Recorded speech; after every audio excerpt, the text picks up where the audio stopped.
Hi. ಯಾವ ಜನ್ಮದಾಗ ಯಾವ ಪಾಪ ಮಾಡಿದ್ವಿ ಗೊತ್ತಿಲ್ಲ. ನೀವು ವೇಸ್ಟ್ ಮಾಡ್ಲಿಕ್ಕೆ ಎಂದರೆ ಒಣಗಿದ ಕಟ್ಟಿಗೆ ಚಿಗುರು ಒಡಿತದೇನು. Hello, welcome back to my channel. So ಇವತ್ತು ನಾ ಇನ್ನೊಂದು ಅಧ್ಯಾಯ ಹೇಳ್ಬೇಕಂತ ಹೇಳಿ ಅನ್ಕೊಂಡೇನಿ. ನಿಮ್ಗೆ ಓದಿ ಕೂಡ ನಂಗೆ ಅನ್ನಿಸ್ತು ನಿಮ್ ಜೊತೆ ಇದನ್ನ ಶೇರ್ ಮಾಡೋಬೇಕಂತ ಹೇಳಿ. So share ಮಾಡ್ಲಿಕತ್ತೀನಿ.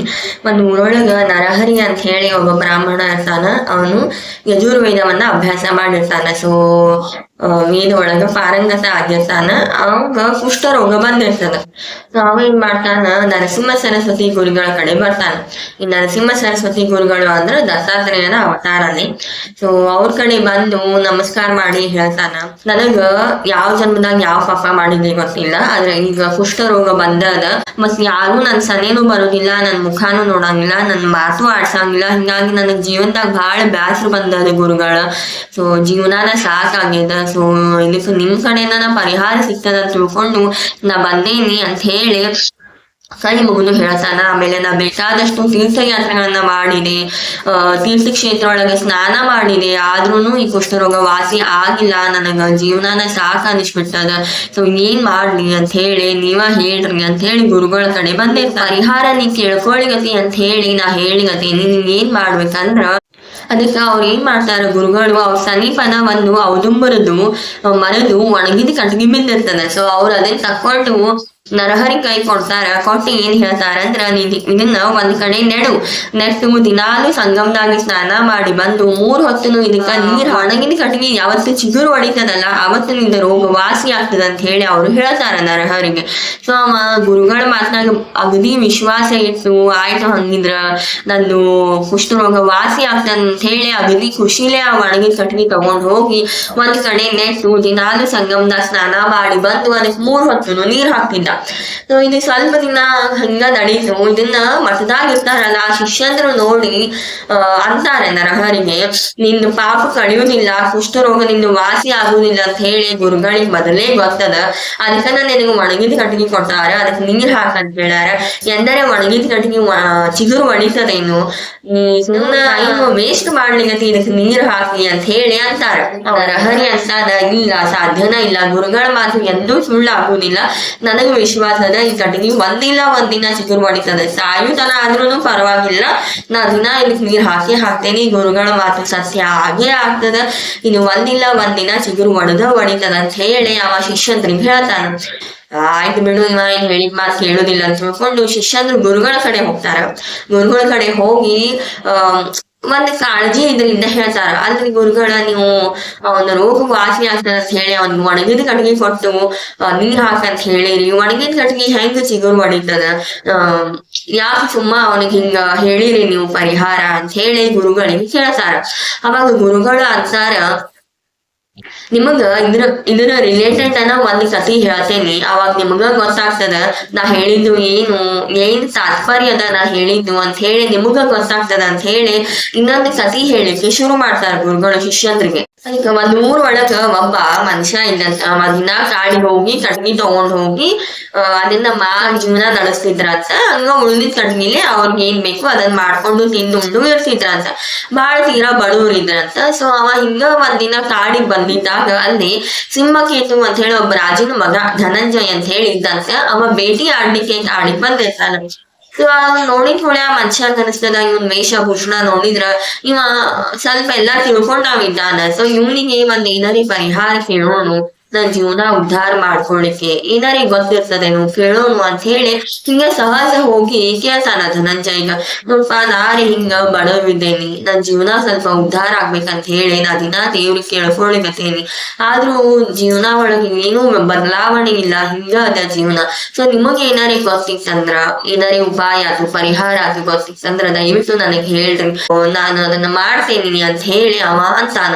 ಅವಾಗ ಧನಂಜಯ ಸುಮ್ಮ ಹಿಂಗ ಸಹಜ ಅವನ್ ಮನ್ಸಿಗೆ ಬಂದಿದ್ದವ ಹೇಳ್ತಾನ, ಏನಂದ್ರ ನೀನು ದಿನಾ ಶಿವಲಿಂಗವನ್ನ ಪೂಜೆ ಮಾಡು. ಹೆಂಗ ಪೂಜೆ ಮಾಡ್ಬೇಕು ಅಂದ್ರ ಚಿತಾಭಸ್ಮವನ್ನ ನೈವೇದ್ಯ ಮಾಡ್ಬೇಕು ಪೂಜೆ ಮಾಡಿ. ಚಿತಾಭಸ್ಮ ಅಂದ್ರ ಈ ಸ್ಮಶಾನದಾಗ ಯಾರ್ಯಾರು ತೀರ್ಕೊಂಡಾದ್ಮೇಲೆ ಅಗ್ನಿ ಸ್ಪರ್ಶ ಮಾಡಿರ್ತಾರಲ್ಲ ಅದು ಆಮೇಲೆ ಭಸ್ಮ ಆಗಿರ್ತದ.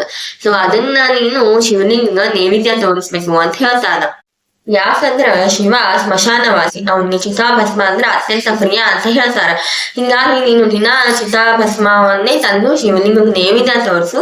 ಹಿಂಗ್ ಮಾಡುವುದರಿಂದ ನಿನ್ ಜೀವನ ಉದ್ಧಾರ ಆಗ್ತದ ಅಂತ ಹೇಳಿ ಧನಂಜಯ ಹಂಗ ಮನಸ್ಸಿಗೆ ಬಂದಿದ್ದನ್ನ ಆ ಮನುಷ್ಯನ್ ಮುಂದೆ ಹೇಳ್ತಾನ. ಆದ್ರೆ ಆ ಮನುಷ್ಯ ಅದನ್ನ ನಂಬಿ ಏನ್ ಮಾಡ್ತಾನ, ಇವ್ರು ಹೇಳಿದ್ದು ಬರೋಬ್ಬರ ಅದನ್ನ ತಲೆ ಒಳಗ ಇಟ್ಕೊಂಡು ಮನಿಗ್ ಹೋಗಿ ತನ್ನ ಹೆಂಡತಿಗೂ ಹೇಳ್ತಾನ. ಹೇಳಿ ದಿನ ಹಿಂಗ ಪೂಜೆ ಮಾಡ್ತಾನ.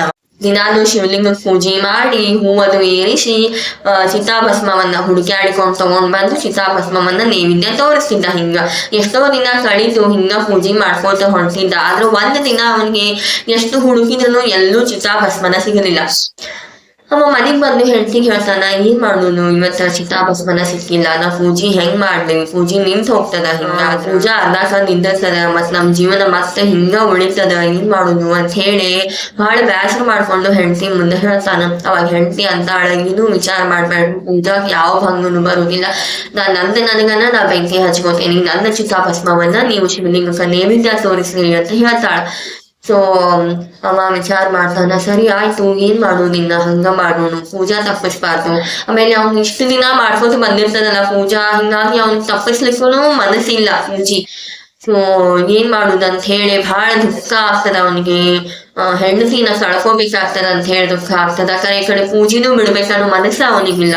ಸೊ ಆಯ್ತು ಹಂಗೆ ಮಾಡು, ನಿಂದ ಆದ್ಕೂಳೆ ನಿನ್ ಚಿತಾಭಸ್ಮನ ನೈವೇದ್ಯ ತೋರ್ಸಿದ್ಕೂಳೆ ನಾನು ನಿನ್ ಹಿಂದನ ಬಂದು ಬಿಡ್ತೇನಿ ಅಂತ ಹೇಳಿ ಸಂಕಲ್ಪ ಮಾಡ್ಕೊಂಡು ಅವ ಆಯ್ತು ಹಂಗೆ ಮಾಡು ಅಂತ ಹೇಳಿ ಪೂಜೆ ಮಾಡ್ಲಿಕ್ಕೆ ಕೂಡ್ತಾನ ಶಿವಲಿಂಗದ್ದು. ಶಿವಲಿಂಗ ಪೂಜೆ ಮಾಡ್ತಾನ, ಹೂವಗಳನ್ನ ಏರಿಸ್ತಾನ, ಏರಿಸಿ ಅಡ್ಗಿ ಮನೆಗೆ ಹೋಗ್ತಾನ. ಅಲ್ಲಿ ಚಿತಾಭಸ್ಮ ಕಾಣಿಸ್ತದ ಅವನಿಗೆ.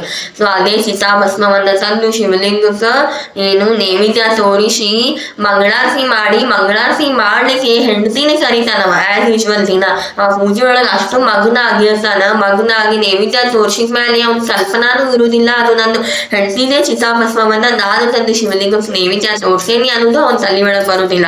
ಆಸ್ ಯೂಶುವಲ್ ದಿನ ಕರ್ದಂಗ ಮಂಗಳಾರತಿ ತಗೋಬಾರ ಅಂತ ಹೇಳಿ ಹೆಂಡತಿಗೆ ಕರಿತಾನ.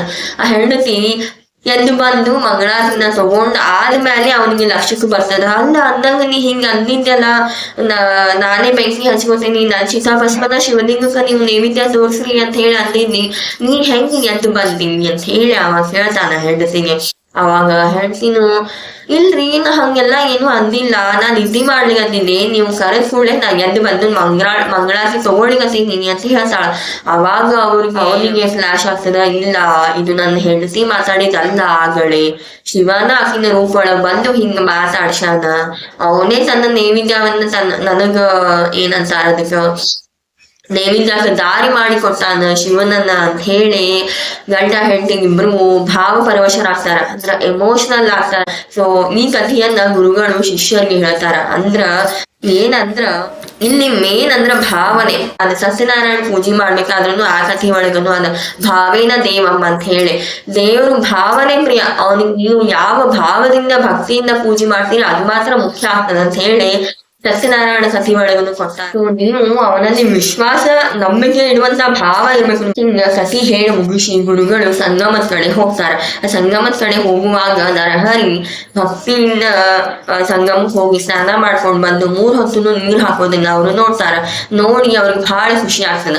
ಇವ ನನ್ನ ಮೇಲೆ ಎಷ್ಟು ನಂಬಿಕೆ ಇಟ್ಟಾನ, ನಾ ಹೇಳಿದ್ದನ್ನು ಚಾಚು ತಪ್ಪದೆ ಮಾಡ್ಲಿಗತ್ತಾನ ಅಂತ ಹೇಳಿ ಗುರುಗಳಿಗೆ ಬಹಳ ಖುಷಿ ಆಗ್ತದ. ಮನಸ್ಸಿಗೆ ಖುಷಿ ಆಗಿ ಅವ್ರು ಏನ್ ಮಾಡ್ತಾರ, ಕಮಂಡಲ ಅಂತ ಹೇಳ್ತಾರ, ಹೌದಿಲ್ಲ? ಆ ಕಮಂಡಲ ಒಳಗಿನ್ನು ತೀರ್ಥ ತೆಗೆದು ಆ ಒಣಗಿದ ಕಡ್ಡಿಗೆ ಪ್ರೋಕ್ಷಣೆಯನ್ನ ಮಾಡ್ತಾರ.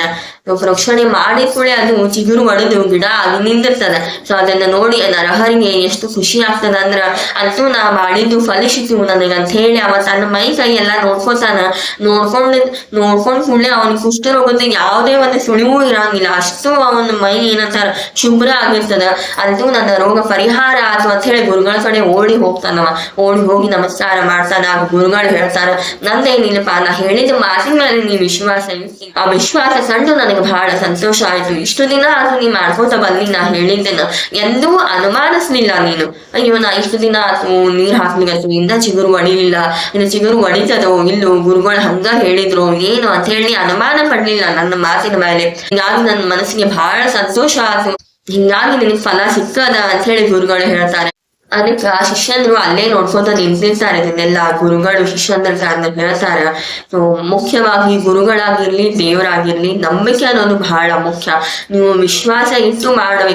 ಸೊ ಇದಾಗಿತ್ತು ಇವತ್ತಿನ ಅಧ್ಯಾಯ. ಇದನ್ನ ಶೇರ್ ಮಾಡ್ಬೇಕಂತ ಅನಿಸ್ತು, ಯಾಕಂದ್ರೆ ಇದು ನಮ್ಮ ಈ ಜನರೇಷನ್ದವ್ರಿಗೆ ಅಪ್ಲಿಕೇಬಲ್ ಅದ ಅಂತ ಹೇಳಿ ನನಗೆ ಅನ್ನಿಸ್ತು. ಹಿಂಗಾಗಿ ನಾ ಈ ಅಧ್ಯಾಯನ ಶೇರ್ ಮಾಡೀನಿ. ಇಷ್ಟು ತನಕ ಕೂತು ನಾ ಹೇಳಿದ ಅಧ್ಯಾಯ ಕೇಳಿದ್ದಕ್ಕೆ ಬಹಳ ಥ್ಯಾಂಕ್ಸ್. ನಿಮ್ಮೆಲ್ಲಾರ ಮೇಲೆಯೂ ಆ ಭಗವಂತನ ಆಶೀರ್ವಾದ ಸದಾ ಇರಲಿ ಅಂತ ಹೇಳಿ ನಾ ಕೇಳ್ಕೊತೀನಿ. ಅಂಡ್ ನನ್ನ ಈ ಪ್ರಯತ್ನಕ್ಕೆ ಯಾರೆಲ್ಲ ಜೊತೆಯಾಗಿರಿ, ಯಾರೆಲ್ಲ ಸಪೋರ್ಟ್ ಮಾಡ್ಲಿಕತ್ತೀರಿ ಅವ್ರಿಗೂ ಬಹಳ ಥ್ಯಾಂಕ್ಸ್. ಸೊ ಹಿಂಗೆ ಸಪೋರ್ಟ್ ಮಾಡ್ಕೋತಾ ಇರಿ ಅಂತ ಹೇಳಿ ನಾ ಕೇಳ್ಕೊತೀನಿ. ನವರಾತ್ರಿ ಹಬ್ಬದ ಹಾರ್ದಿಕ ಶುಭಾಶಯ.